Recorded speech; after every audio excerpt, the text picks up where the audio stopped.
Good morning. Thank you for joining us today. I'm just gonna wait a few seconds so that people can log into the presentation, and then we'll just get started.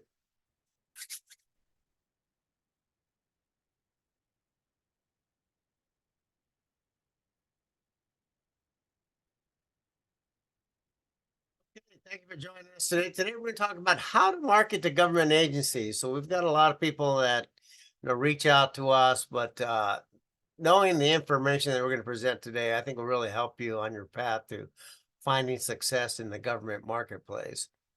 First, a little bit about who we are. We're the Apex Accelerator. We're formerly known as the Procurement Technical Assistance Center, or PTAC, but we're administered locally by the Monterey County Business Council.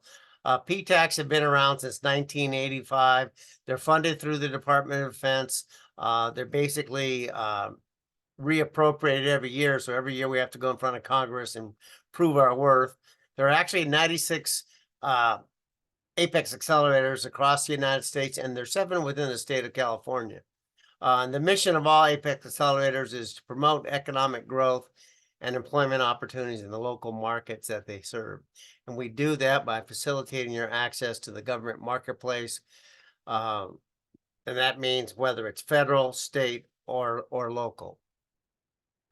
So I mentioned that there's 7 Apex accelerators in the state of California.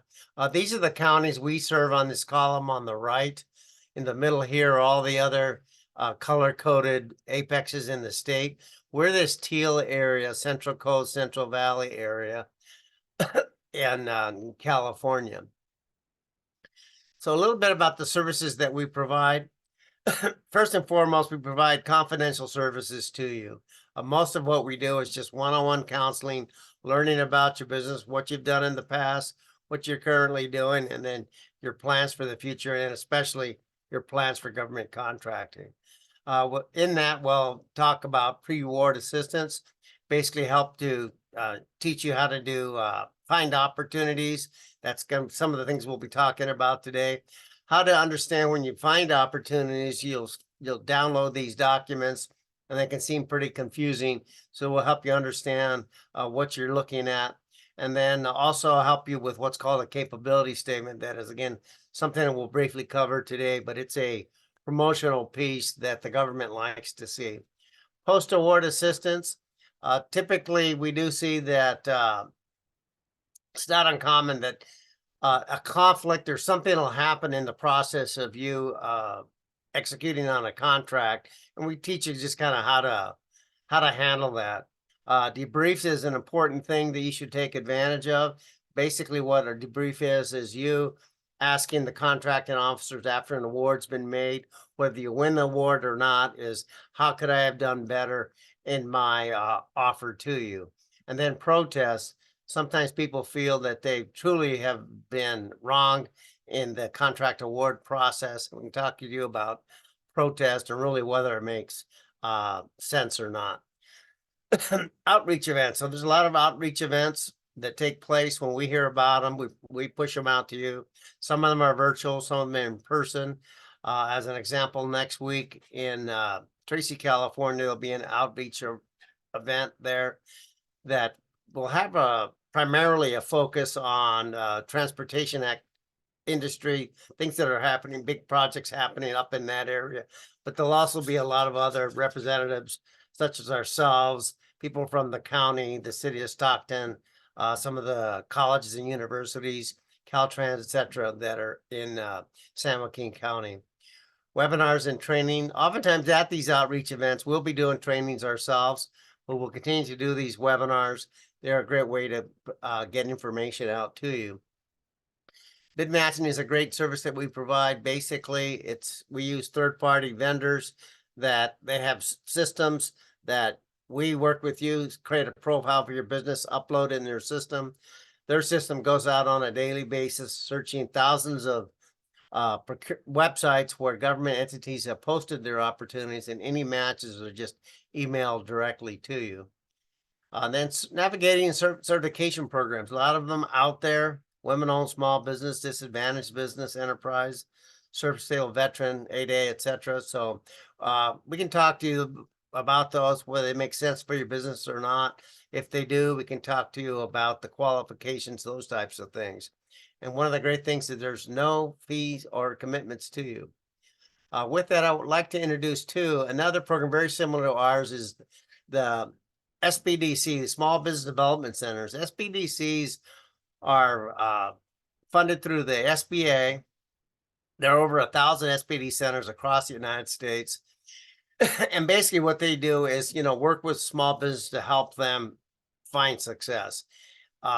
They do provide a lot of things, help you. If you're looking for a loan, they may help you basically to put together a business plan, so that a lender's going to require a business plan. They have a team of people that know how to put together a business plan that'll satisfy the needs of a lender. They do a lot of training on things like how to promote yourself through social media, websites, human resources, accounting, a lot of different areas. So oftentimes when we talk to somebody, we'll basically suggest to them that maybe where they're at in their business life cycle is that they're still just maybe thinking about starting a business, or else they've started a business technically, but they still need to work on really focusing on what it is, who their customers are going to be, and what products and services they want to sell. That's a lot of what we'll delve into today as well. So with that, take advantage of that. So now let's jump into what we're going to talk about today. So, we're talking about marketing to the federal government, or to the government, not necessarily just the federal government, but just to the government. And we're going to use an approach. A lot of people, when they think of marketing, they only think of promotion. They think of sales, advertising, those types of things, social media. But marketing is a lot more than that.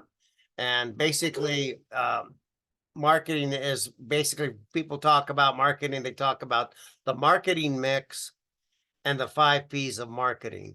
Those 5 P's are product, price, promotion, place, and people. And I'll go into each one of those. But if you look at this chart on the right, you can see as an example, when you're thinking about a product, you're thinking about its functionality, its appearance, what kind of warranty you might have, quality, packaging.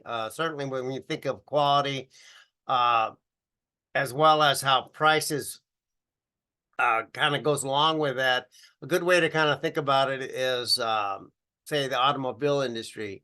You can have a product like a Mercedes-Benz, which is considered very high quality, but they also come with a very high price. A lot of people are willing to sacrifice quality because their budget doesn't allow them to pay the price of a Mercedes. So with that, let's just kind of jump in each one of these 5 P's and how they affect your business. So when you're thinking about products that you would sell to the government, first and foremost, you got to think about, does the government buy what you sell? Oftentimes people will come to us and they have a product that they sell, but their government doesn't really buy what it is that they sell. And then think about what quantities do they typically buy. So again, if you have a product that's kind of unique, the government might buy it, but they might buy it in such small quantities that you would never actually see something posted on a government website saying that we're looking to buy this product, because the quantities are going to be so low. They may buy 1 or 2 every 10 years versus a product that is something that they buy large quantities, thousands or hundreds of $1,000s worth of product that they buy on a typical basis.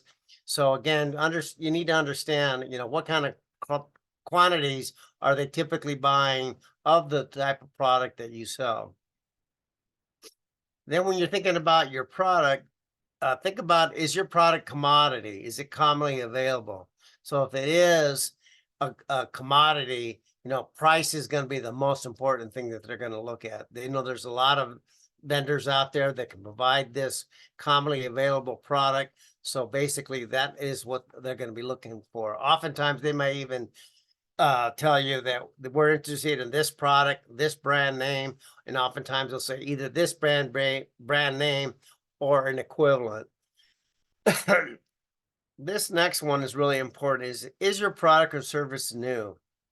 And this can be a really large challenge because if you have developed a product that's brand new, the government is not out there looking for it because they don't know that it exists. So you're going to have to evangelize and kind of go out and attend events like trade shows, those kinds of things where you could meet government buyers, or perhaps maybe a someone who distributes a lot of different products so that they can get it in front of government buyers. But if your product is new or the service that you've come up with is new, again, you're not going to see the government looking for that because they just don't know that it's out there. So you're going to have to work it and figure out how to create some awareness of your product in the government marketplace. How do you buy the how does the government buy the product or service you sell? So again, it could be that they buy the product, but it's like maybe once every 10 years. Maybe it's a small purchase, so they're just going to pay for it with a credit card. They're going to find you either probably online or they know about you. So they'll basically just kind of send you an email and say, hey, can you quote this product? And they'll go with the lowest price product. But it could be that it's a type of purchase that they have that the quantities are large enough that they're going to post that opportunity on a government website that says basically, we're looking for this product. These are all the details, etc. So understand how it is that they're purchasing the product or service that you sell. Do you know who your competitors are? So definitely you need to know who your competitors are. You need to know, maybe what you're better at than they are, those types of things.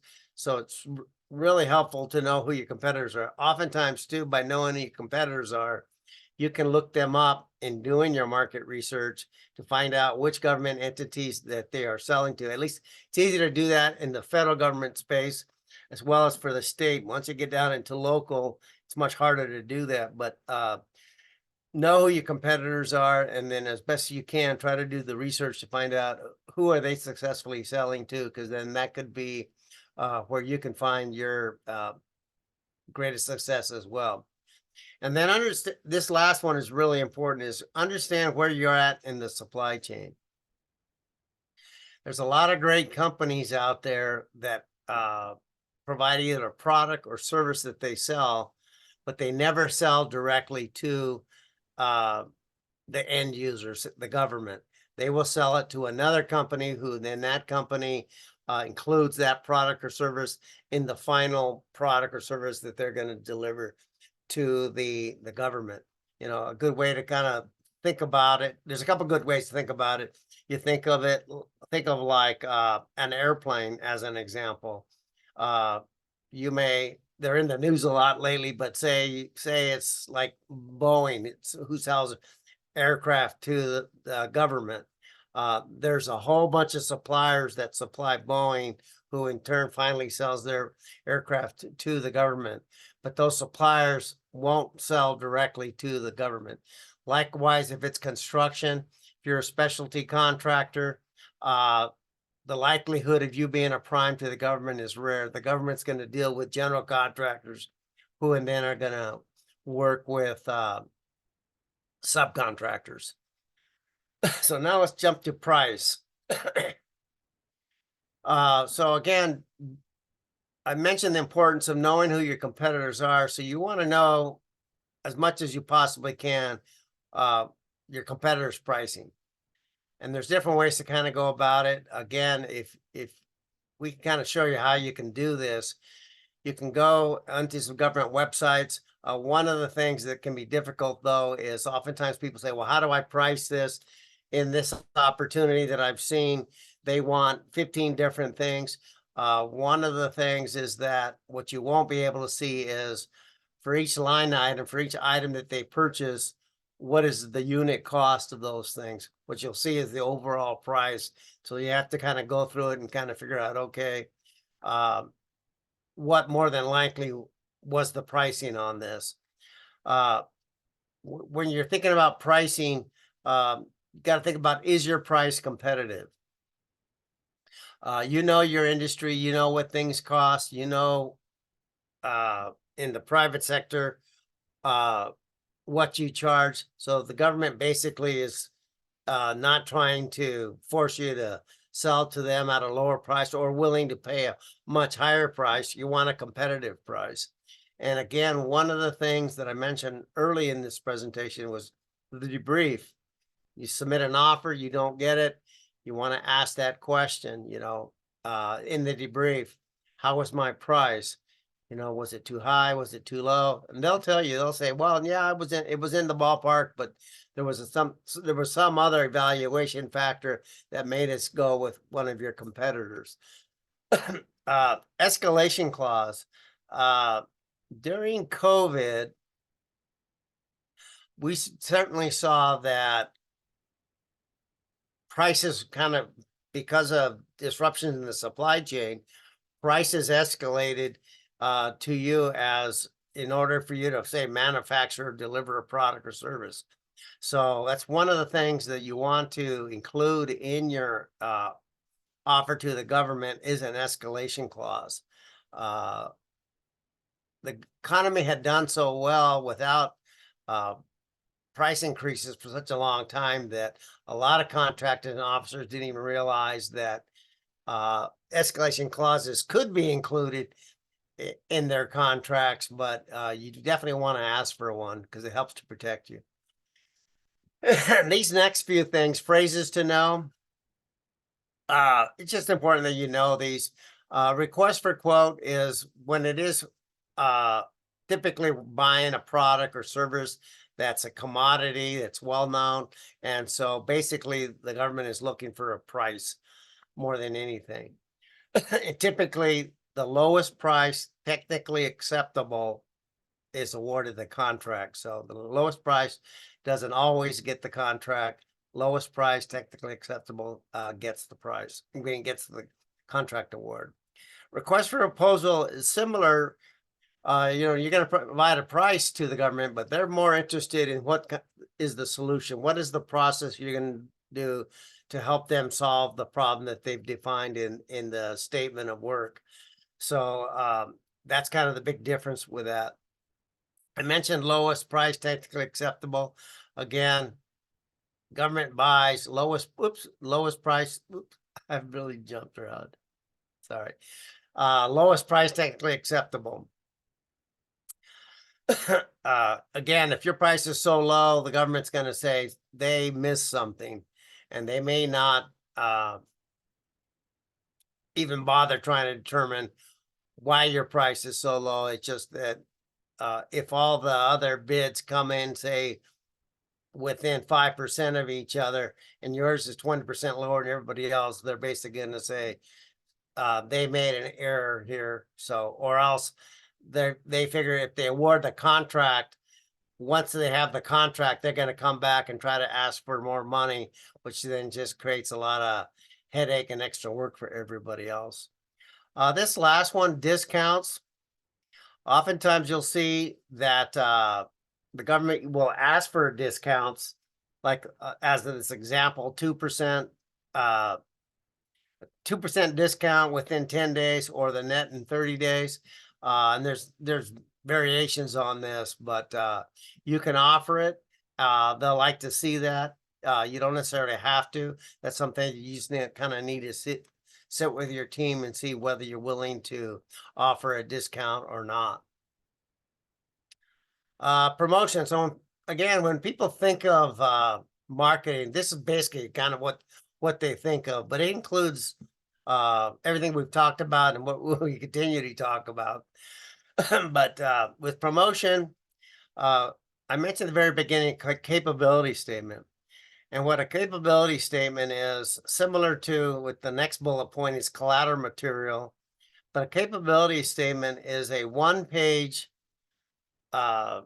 promotional piece about your company formatted in a way that has evolved in the federal marketplace and is being adopted by a lot of prime contractors that do a lot of federal work, as well as other state. And it's just a good piece that you can put together yourself without spending a bunch of money and having to go to a printer and those types of things.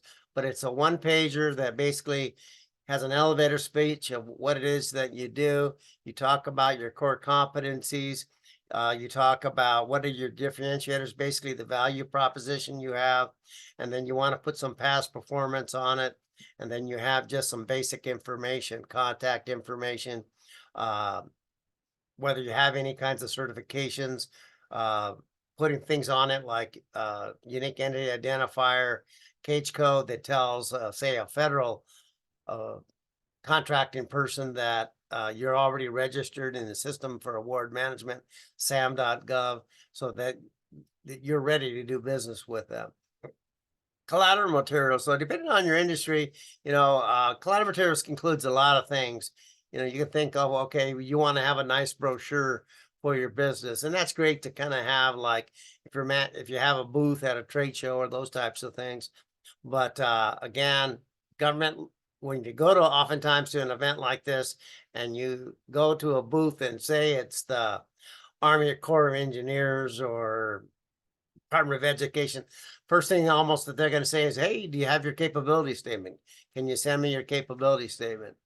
But you could have other collateral material, but the other collateral materials are things like, again, brochures, business cards, anything else like that. Website. One of the things that I always stress to people is if you're in business nowadays, you need to have a website. It's just so inexpensive to have a website. And one thing about putting together a capability statement, if you already have a website, a lot of the content that would go on a capability statement would come from the website, or vice versa. Or in putting together the capability statement, you develop some nice content that you can put on a website. But you got to have a website, ideally on a capability statement, because it is limited to one page. It'll generate enough interest from whoever the reader is of that capability statement to want to go to your website and learn more about your business. So get yourself a website if you don't have one. Events. Anytime there's events that are happening where there's going to be a potential customer with the government, you want to go to those events. People need to find out who you are. Oftentimes, like I mentioned, is that if it's a smaller purchase, and oftentimes the way you kind of start a government contract is with a smaller purchase.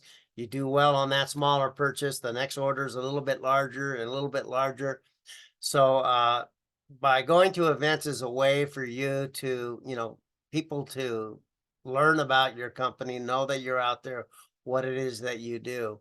When you go to an event, you want to show up with your collateral materials, your capability statement, those types of things. So they're important. There's a lot of virtual events happening nowadays too. What we're starting to see a lot of is virtual matchmaking events, so that you can set up an appointment at a certain specific time. That, as an example, maybe it's General Services Administration is allowing you 15 minutes to meet with some of their people virtually and talk about your business and how your products and services can benefit them. So take advantage of them. Sales strategy. So we'll talk a little bit more about this, but you need a sales strategy, and ideally a sales strategy that is geared towards selling to the government, which can be different than selling to the private sector. So the next P in our 5 P's for marketing is place. So again, where is the product or service delivered? So again, it could be that there's a lot of opportunities out there, but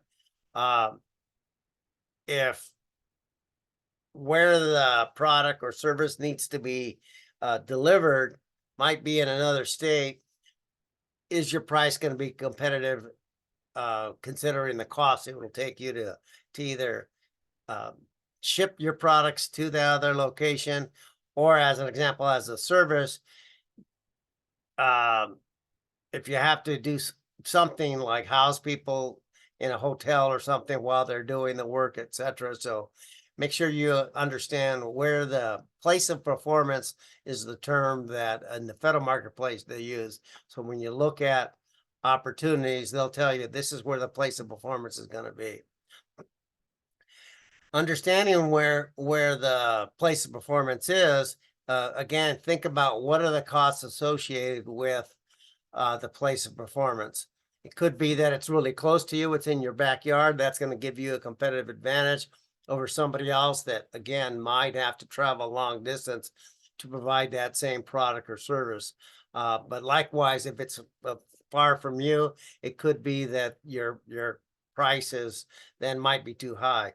Certainly with the internet, especially with a lot of services, is that a lot of the work can be done remotely. And so you don't necessarily have to be there physically, or at least not on a daily basis. Maybe once a month physically, you fly there, have meetings with your customer, etc., to talk about the process, the progress of the project, etc. The other thing you can think about, though, with a place is that can you outsource some of the work that you would normally do? So it could be that you have some expertise that you can bring to an opportunity, but you know that they want people on the ground at that location. Then you could perhaps hire some subcontractors that actually live close to where that work needs to take place. And basically you would manage them, you would do it remotely, etc. And oftentimes, because again of the expertise you bring, you can be successful at winning awards by just outsourcing some of that work to a subcontractor who's close to that location. You know, that's one of the things that a lot of people don't realize is the tremendous amount of work that the government buys.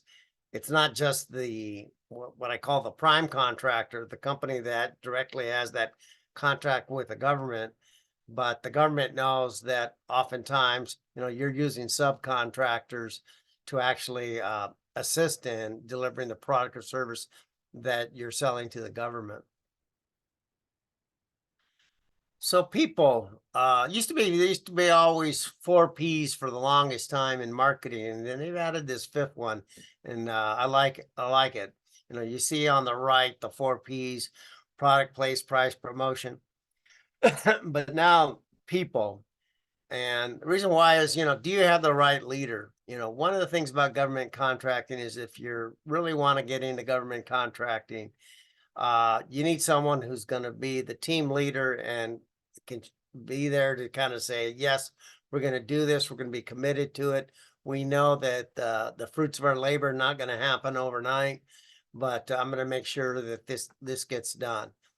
Do you have the right team? So again, we're going to talk a little bit more about this, but need somebody to go out and figure out, okay, how to register in some of these systems, how to do market research, sending people to advance, those types of things. So you got to figure, okay, who's going to be the team that's going to do all this kind of stuff? If you're a small company, you may be wearing all these hats and doing this all yourself, which is absolutely fine. But you got to realize, you know, do you have the time and able to do that? Because again, it may take a while before you land that first contract. So ideally what you're doing is you've got sales that you're generating in the private sector, and as you go through this process, do you have the right salesperson? This is really critical because again, oftentimes what we see is the business owner wants to be the salesperson, and they may not be the right choice for that. Ideally, if you can find actually a salesperson that has experience in selling to the government, that can be the missing piece that you're looking for. I've seen companies in the past that have tried really hard to find success in the government marketplace and struggled to do so. but then all of a sudden they were able to identify a salesperson that had that right government contract and experience, and it was just night and day. All of a sudden they were getting contracts, whereas before they really struggled to win any. Again, do you have the resources for above? So again, as I mentioned, it may take you 12 months, 18 months before you land that first sale. Do you have the resources to be paying somebody to be doing the market research, to putting together proposals, submitting them, and then not winning the contract, but learning from the process? So the next proposal that they put out there is better than the first one they put out. So it takes time. So you have to be willing to have the resources, the money to pay somebody to do this. Again, even if it's yourself, can you afford to do this without finding any sales in the short run? And then should you bring in some outside help? So again, I guess that example I just gave of a friend of mine who struggled to find government contracts, but hiring the right person, somebody from outside the organization versus somebody inside. And that, again, that was one of the challenge was this individual, the owner, was trying to be the salesperson, and finally came to the realization that bringing in some outside help with the right background to be the salesperson led to much greater success than her trying to do it all on her own. So here's some basic steps, and I'm going to go through each one of these. First, you want to do some market research. Talk a little bit about NAICS codes. They're really important in the federal marketplace. In the state of California, they use UNSPSC codes. I think that stands for United Nations Special Products and Service Codes. Registrations, we'll talk about socioeconomic status, and then just business development in general. So market research, in the very beginning, I said, you got to understand, who buys what I sell. So for the federal government, if you go into sam.gov, this sam.gov is the website the federal government has that does a lot of different things, and it's going to continue to be adding new databases that have sat alone for years. But it's sam.gov is where you register your company to sell directly to the federal government, but it's also where the federal government posts contracting opportunities. The contracting opportunities that you'll find in sam.gov typically are $25,000 and above. So if it's smaller than that, if you typically your average, say, billing is $10,000 or something like that for a product or service you sell, the likelihood of you seeing it on sam.gov is that it's not going to happen. It's going to be a micro purchase, and that's what's they're going to find you again doing an internet search, or they've met you at an event or something like that. So but if you go into sam.gov, you can go in there and see what the opportunities they have in there. usaspending.gov is where it's a website where the government posts. You can put in, like, say, a NAICS code and maybe use different filters, like, say, certain industry in California, and it'll show you, you can pick which years you're interested in, and it'll show you all the sales that the government has had for that industry in California for all those years, and you'll just see a whole list of stuff. It'll give you information on who the government customer was, give you information on that company that was awarded that contract. So again, as I mentioned earlier, knowing who your competitors are, you can put your competitors' information in there and see who they've been selling to. So there might be somebody that you should be approaching as well.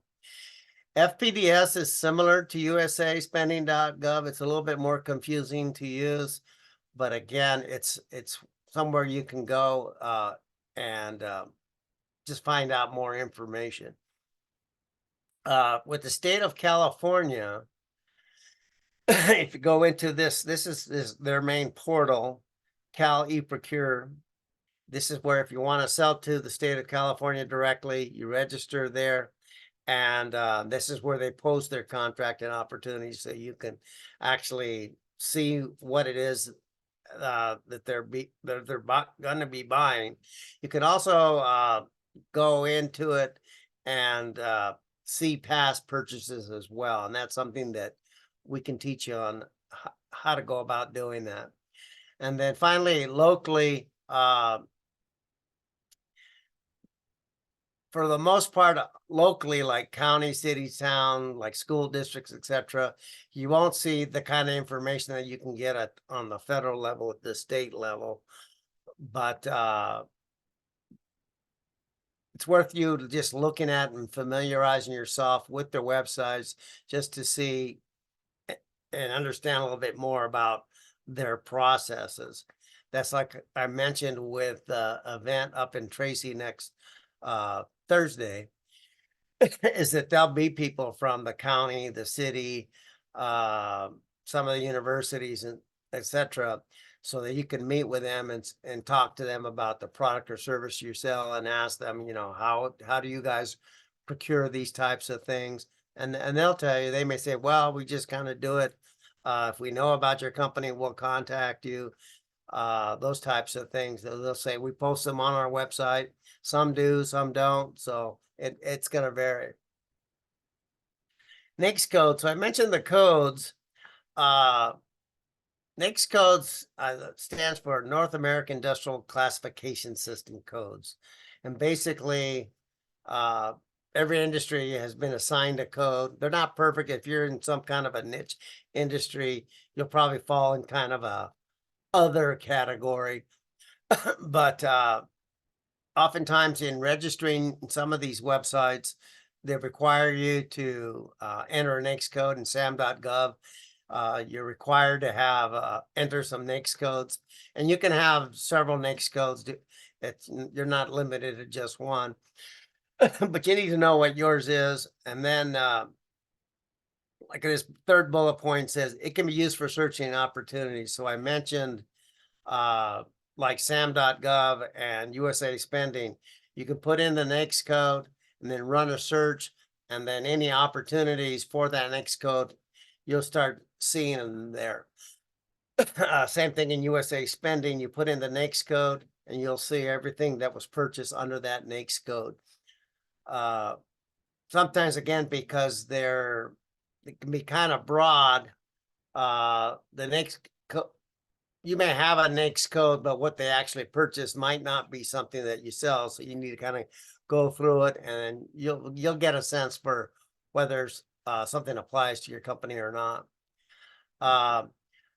This last bullet point is, it says it's used to classify small business size standards. So the Small Business Administration, the SBA, basically maintains a small business size standard table, and basically with every NAICS code that exists, they've established a size standard. So it's either the number of employees or your average annual revenues over 5 years is what they use as a small business size standard. So it's used for that as well. Registrations. So again, often to sell to the government, and again, it depends on where you're at in the supply chain. So again, I mentioned, if you're somebody that always sells to another company who in turn sells to the government, you may never even need to register in some of these systems. But if you do have a product or service that you feel the federal government would buy, then you want to register in these systems. So this first one is System for Award Management, SAM.gov. If you're not registered in SAM, one of the things that I always suggest to clients is, don't try to get registered in SAM on your own. It's a confusing, not intuitive, user-friendly system. We can kind of walk you through the steps and kind of helps you not make an error, because once you make an error, it's a lot of back and forth to correct that error, and it's just easier to just seek our assistance in registering the first time. With the state of California, you register on their system eProcure. So again, like with Sam as well as eProcure, you can be $1 billion a year company or a brand new startup. If you want to sell to the state or the federal government, you need to register it into these systems. Caveat to that is not in all cases, and that's a whole other. That's the last bullet point there, but I'll mention here in a second. So locally, it's going to vary. In some cases, a local government like the city, town you live in, the county, they may have a vendor registration portal that they want you to register in. In some cases, what I've seen is they have a vendor registration directory that they want you to register in if you're in construction and do public works. But if you sell other products or services, there is no registration required. So it's just, again, it's just going to vary. So you're just going to have to go to their websites and determine whether or not you need to register or not. So I talked about registrations, and you kind of need to do this, but this last bullet point, micro purchases. If it's a micro purchase, again, on average, it's anything $25,000 or less. The government has just become aware of you. Either they've met you somewhere, or they found you online, and they shoot you an email probably, or they call you on the phone and say, hey, this is what we want to buy. Can you give us a quote? And you provide them a quote, and then basically they're going to pay with a credit card. And so you don't have to then, in that case, be registered in these systems in order to do that. So just quickly, I'm going to talk a little bit about these socioeconomic set-asides. First, what a set-aside is when the government basically says, we're going to set aside this contract opportunity, so only members of this socioeconomic group can submit an offer. The most common set-aside is small business. So when you're looking at, especially in the federal government marketplace, the most common set-aside is a small business. So when you're looking at the opportunity notice called a solicitation, there's actually where it's labeled, it'll say set aside, and it might be say none, or it'll say small business or one of these other categories. There's a woman-owned set aside. Minority owned, you don't really see that. What they kind of use a term small disadvantaged business that they're trying to track more of, but kind of like woman or minority owned fall into something that sometimes can be set aside, used as a what's called an 8A company. That's a whole other presentation. But there's veteran-owned and service-disabled veteran-owned businesses. So those are set-asides. One thing about set-asides, of course, is that if you happen to be a service-disabled veteran-owned business, and the set-aside for service-disabled veteran-owned business, only service-disabled veteran-owned business can submit an offer. One of the really important things to know, though, is for woman-owned, veteran, service-disabled veteran-owned businesses, if it's set aside for those socioeconomic groups, you need to be certified by the SBA as a woman-owned, veteran-owned, or service-disabled veteran-owned business in order to qualify for that set-aside. So although you may be 100% woman-owned or 100% veteran-owned, and you see that the opportunity is set aside for, say, a woman-owned business, your offer will be rejected if it can't be confirmed through the SBA that you're certified as a woman-owned business through the SBA. So keep that in mind. And again, we can help you with this whole whether certifications make sense for you for any of these, and the qualifications and those types of things.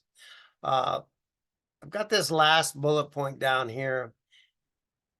And like I put key, value wins contracts, not socioeconomic status.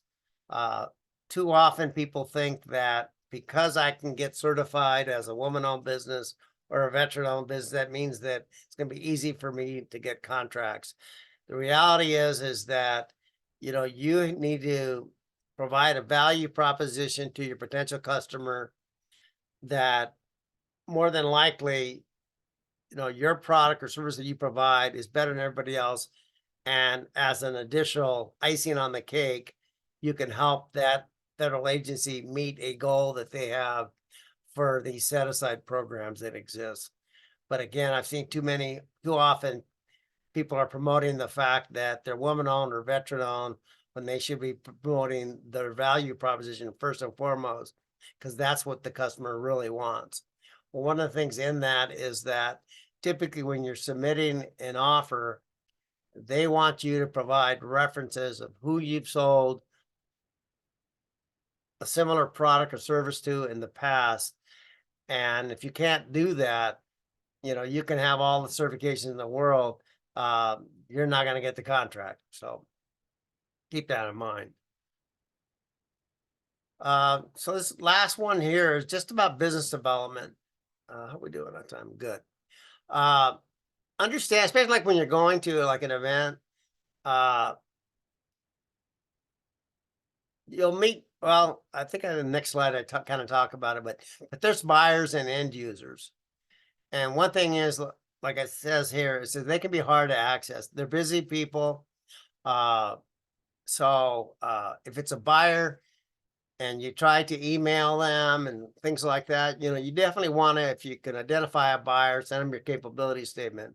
But if they don't respond to you, it's just because they're busy more than anything else. End users are the actual people that need a product or services procured, but they in turn have to go to the buyers who then are actually the ones who purchase the buyer's services. So sometimes by you having an opportunity to speak to an end user, you can understand get an understanding from them as to really what it is that they perceive as value and whose products or services that they buy. So, but understand kind of the difference of that. These I talked about these earlier: request for information, request for quote, request for proposal. RFI, what you see in the federal marketplace is called a sources sought notice. And what it is the government will put out a notice that says, they'll describe a product or service they want to purchase, and they'll say, if you think that you're interested in providing this product or service to us, please provide us with the following, whether you qualify as any one of those socioeconomic groups or not. And then they want to see, do you have experience selling this product or service to anybody in the past? From that information is where then they'll make that decision of whether to set aside an opportunity for one of these specific socioeconomic groups. They understand, the goals that they have, how they're tracking on meeting those goals. And so with that information, they say, yeah, we're kind of not hitting our targets where we'd like to be with, say, veteran-owned businesses. Based on the responses we received from our sources sought notice, let's go ahead and set this aside so that only veterans can submit offers. That way we know they can start improving how we're tracking on that goal. Again, I mentioned earlier events. So anytime there's these outreach events, they go by different names, industry days, but conferences, trade shows, you want to attend those a lot of times. So again, you want to get in front of people, introduce your company to them. You want to show up, be professional. It's a great opportunity for you to learn exactly what it is that they're looking for, those types of things. One of the things that I tell people that if you're not sure about, a lot of these events like these conference and trade shows may have an opportunity for you to exhibit, but exhibiting sometimes can be pretty expensive. So I suggest always like These events happen, these big conferences and trade shows happen every year. Go walk it the first year, see how it is, see the traffic and stuff to determine whether or not it makes sense for you to spend the extra money to actually exhibit as well. A lot of these conferences, trade shows, they have really good events. I mean, really good training sessions for you to learn a little bit more about how you can sell to, say, certain agency, those types of things. So take advantage of them. And this last one, just again, identify the low hanging fruit. So oftentimes people approach us and the first thing they want to do is sell to the federal government, but the low hanging fruit might be you selling to your town, the school district, the county, those types of things. So the ultimate goal of yours might be to sell to, say, the federal government, but again, don't overlook what might be right in front of you, meaning that it's much easier for you to establish a relationship with somebody locally in the community where you live because they want to promote businesses in their community versus you trying to sell to someone who doesn't even know you, that the buyers are in another state. So this last part is kind of important. Understand who you're talking to. So again, it's influence versus authority. So when you're, these are some of the key roles that you see in the federal marketplace. First one is a small business specialist. Oftentimes when you do go to a conference, an event, is that the person that's there is a small business specialist. They're not a buyer. They're not an end user. They're just there to kind of wave the flag and says, yeah, we want to learn about your company and we want to buy from more small businesses.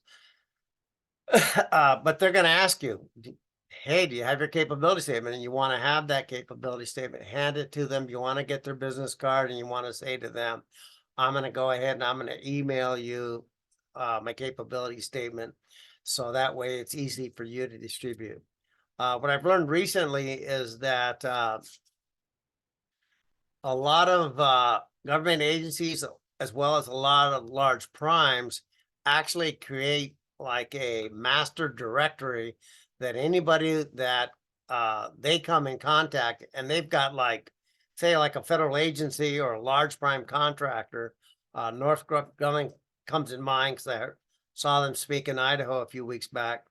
Literally have hundreds of small business specialists scattered throughout the United States, but they all basically will upload a capability statement into this master database so that all the buyers have access to it. So it's really important. As I mentioned earlier, there's end users. So those are the people that actually would be using the product or service that you sell. But oftentimes it's rare that you'll run into that person at any kind of event. If you do, that's fantastic. But again, sometimes it's just, you're never really going to come across those kind of people. Sometimes though, an end user might be at a conference that's geared towards the kind of work that they do, which might be a better use of your time is to find out what those kind of conferences that end users go to so that you can go there so you can introduce your product or services to them so they can kind of influence the awareness to the next two people here, these contracting officers, representative contracting officer. They're the ones that actually, the contracting officer is the one that really makes the purchase. The contracting officer representative, someone just kind of helps the process.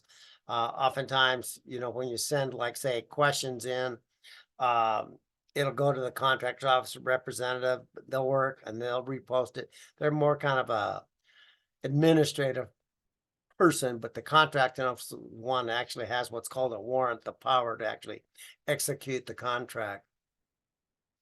Per that, contracting officers have different levels of purchasing power. So again, just depending on how seasoned they are, some might have a limit that they can only buy up to 20,000.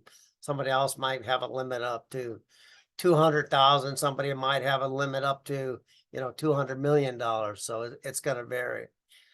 But what you want to do is this last bullet point is promote your business to all influencers. So again, you want them to be aware of who you are, the products and services you provide, the value proposition that you can provide to their agency.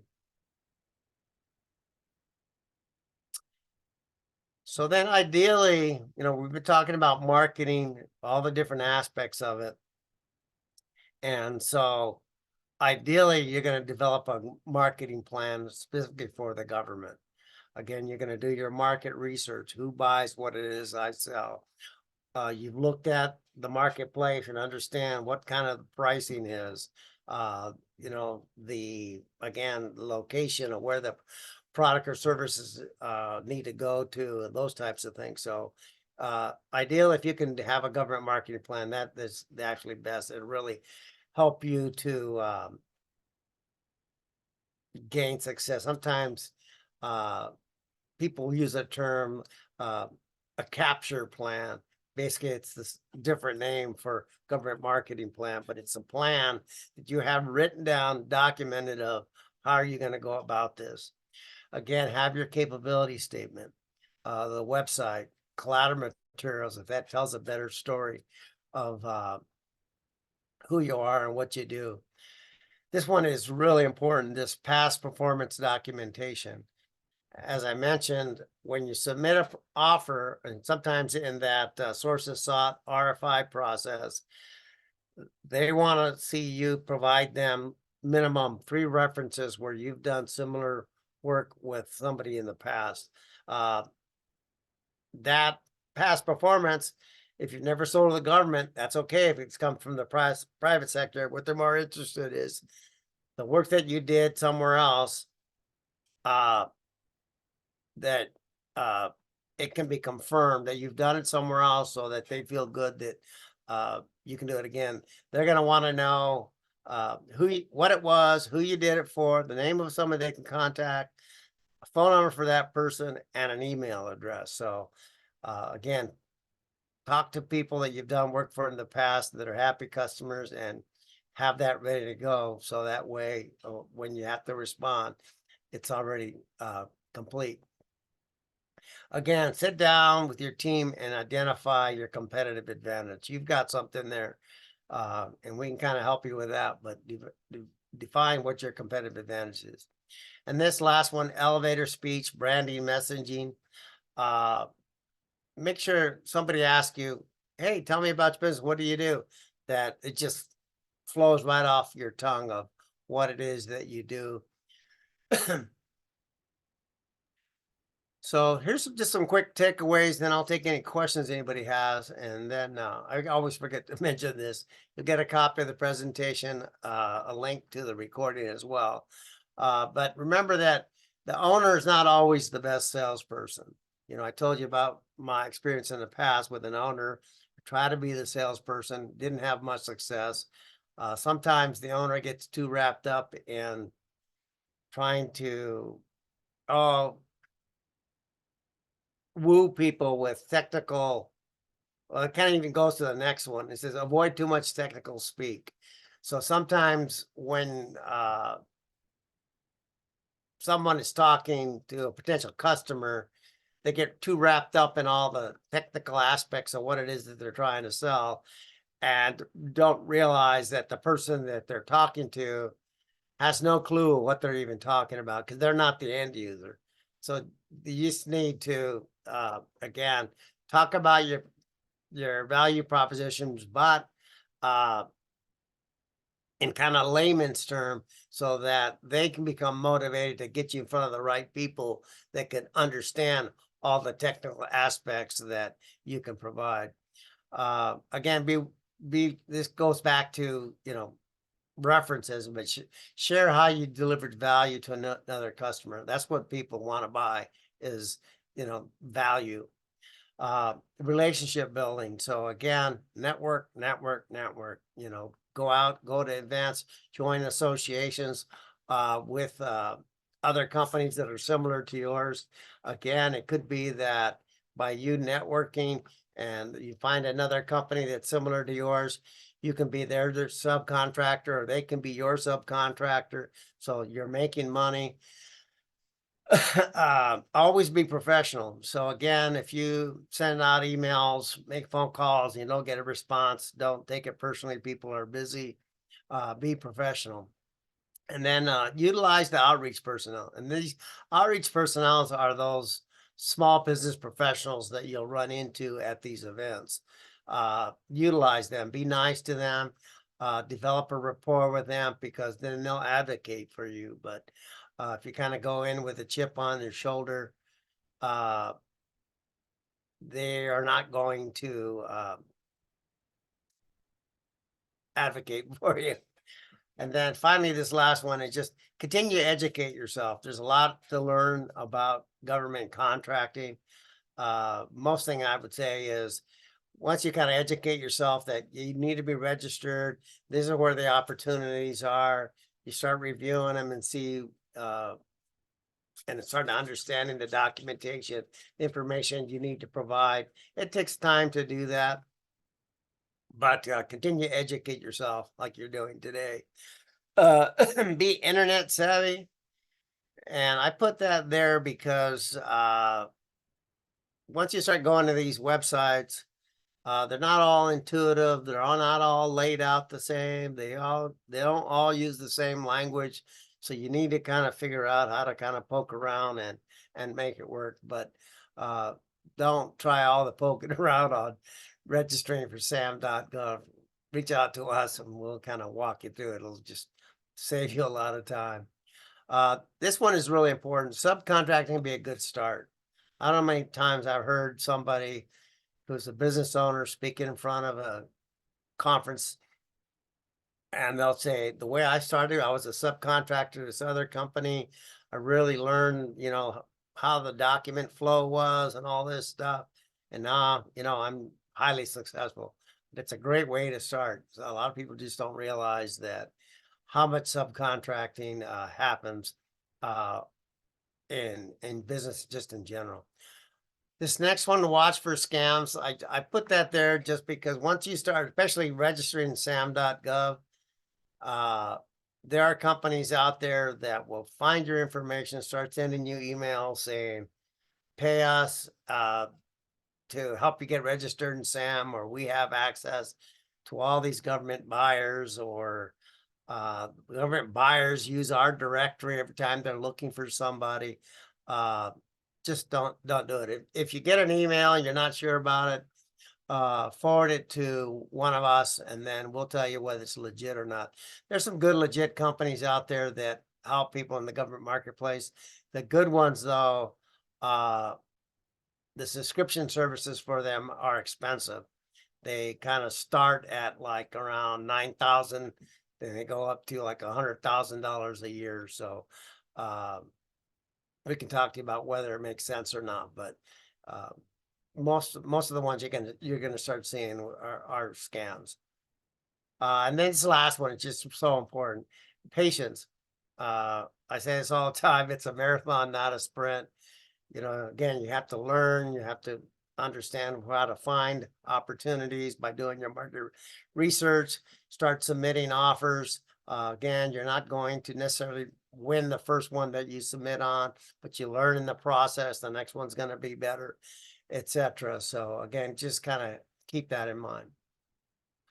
With that, our next webinar is going to be on May 8th. I believe. Yeah, it should be. Anyway, that's going to be on the Small Business Innovative Research Small Technology Transfer Program, SBIR SDR program. So if you're working on some cutting edge technology, this will kind of be insightful into how all this works. So I've got one thing in the chat. Just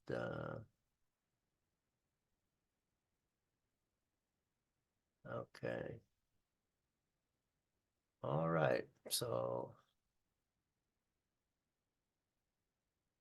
I don't see any questions. So Again, if you have any questions, just reach out to one of us here at the Monterey Bay Apex Accelerator and we'll help you out. And then again, I'm going to send the slides to this presentation to you, and then a link should you want to listen to the recording once again. So with that, thank you so much, and we'll see you next time.